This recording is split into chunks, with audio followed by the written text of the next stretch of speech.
dear students, I hope you must be fine. Today we will discuss what will happen in why questions of central nervous system. The question is what will happen and why action potential in a neuron begins at the initial segment. So in a neuron, the action potential begins at the level of the initial segment, which is the myelin free part of the neuron. Myelin starts from here and this part is initial segment, and always action potential is generated here because it is having the lowest threshold for generation of the action potential. What is the reason behind this? As you know, in action potential the most important ion is what? Voltage gated sodium channel. And as you see in cell body, the concentration of sodium channel per micrometer are micrometer square is 50 to 75, whereas in initial segment these are 300 to 500. So in comparison to cell body, this part is having more excitability, lower threshold because of more sodium channels, and this leads to initiation of the action potential in the initial segment. I have also shown the concentration of sodium channels in other part of the neuron also. As you see in myelin sheath, there are less than 25 sodium channels, whereas at the nodes of Ranvier, there are huge sodium channels, around 2000 to 12,000 sodium channel per micrometer square. So it is also very important in the conduction of nerve impulse. And in unmyelinated nerve fiber, these are around 110. So more speed of conduction is there in nodes of Ranvier, and myelinated nerve fiber conducts very fast and unmyelinated are very slow. So always action potential is generated in initial segment, but in sensory neuron action potential is generated at the level of first node of Ranvier.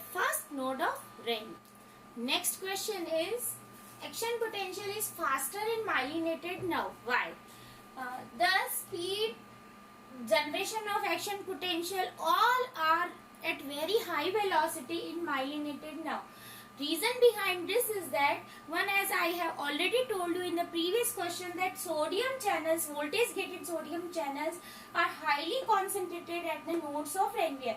So in myelinated nerve, impulse just goes in the saltatory way, means it comes here and from here to here, here to here. It is only coming from one node of Ranvier to another node of Ranvier. It is propagating in the jumping manner, and this myelin sheath acts as an insulator, so no leakage of ion is there. So ions are more concentrated here and the conduction is very fast. Whereas in unmyelinated nerve fiber, the concentration of sodium channel is very less as compared to the nodes of Ranvier, and in this so many number of action potential is generated. Here is action potential, here is action potential, here. So it goes in a continuous manner. So it takes more time. In this only action potential is generated here, then conducted, then it comes here, then here. So action potential is faster in myelinated nerve. One more reason behind this, that the myelination in myelinated nerve fiber action potential is faster or velocity is very high, that this myelin sheath decreases the leakage of the ion and leakage of the charge. So more ions are concentrated here. So number of action potential are few, but they are having more excitability and the conduction runs very fast. Question is, explain why alpha gamma co-activation helps in keeping the new muscles sensitive to stretch. As you all know, there are two ways of contracting the muscle. One is direct way, one is indirect way.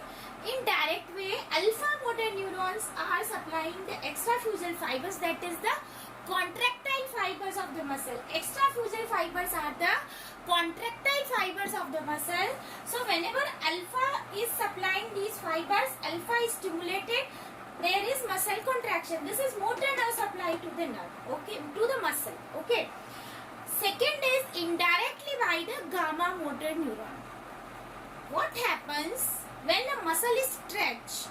The information from the sensory part, this is the sensory part, goes to the spinal cord and tells the muscle is getting stretched. The muscle is getting stretched. So from spinal cord, another motor neuron comes, that is alpha neuron, which supplies the contractile part of the muscle, and it gives the information, please contract, because excessive lengthening can damage the muscle. So we want the length of the muscle within the physiological limit. So whenever the muscle is stretched, this information goes to spinal cord, alpha motor neurons comes and tells the muscle to contract, don't get too much lengthening, so muscle get contracted. Second way is quite complicated but easy to understand. This is indirect method.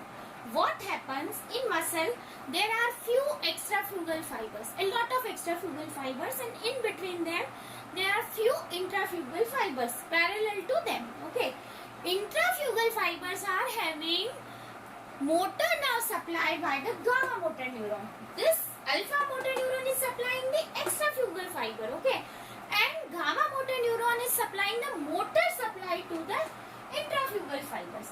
So when any impulse come in the gamma motor neuron, these are coming directly from the brain, okay.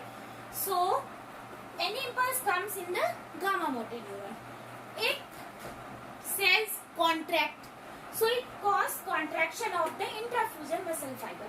But there is one trick in this question. What? These fibers are having contractile element only in the periphery, not in the center. Now you suppose this is a pen. Here is the contractile element, here is the contractile element, and if I will contract these ends, what will happen to the central part?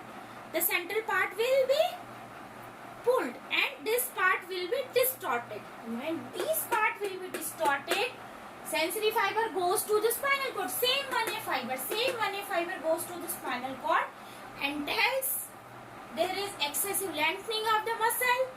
Contract, so spinal cord gives alpha neuron to the extrafugal fiber and there is contraction of the extrafugal fiber. And these are parallel, intrafugal fiber are parallel to the extrafugal. So whenever extrafugal fiber will contract, intrafugal fiber will automatically contract, okay. So there are two ways, one is by stimulation of alpha and one is by stimulation of gamma, and it indirectly it also takes help of alpha. Final common pathway is always alpha, whether it by 1A or by gamma, okay. So when there is alpha gamma co-activation, means whenever there is activation of alpha gamma motor neuron, both are activated simultaneously. What is the advantage of this situation? Okay, suppose alpha neuron is stimulating the muscle. Muscle is contracting. The intrafusal fibers are also contracting with the extrafusal fiber. So these endings would be very lax, and suddenly there is some stretch. The muscle has already lost the sensitivity, so it is not responding in the proper way. So what the body does, there is also firing of gamma. The muscle is contracting, but gamma motor neuron is discharging, so it will distort the end and it will keep pressure on this part. So sensory stimulus will go and contraction is there. So sensitivity of stretch would be maintained throughout the contraction of the muscle. It is contracting the only intrafusal fiber, okay, so it is only maintaining the sensitivity. Just imagine the situation that you are having exams, okay, so you are having a lot of tension, lengthening is there, you are reading, contraction is there, but in between the session when you are not having exam, we put some assignment just to make your sensitivity proper. So whenever exam will come, you will perform in a better way. So these gamma motor neurons are just behaving like these assignments, so that your sensitivity would be there throughout the year, okay. This is all about the what will happen in Y question, and if you have any query, let me know in the comment section, and if you like this video, share and subscribe it. Thank you.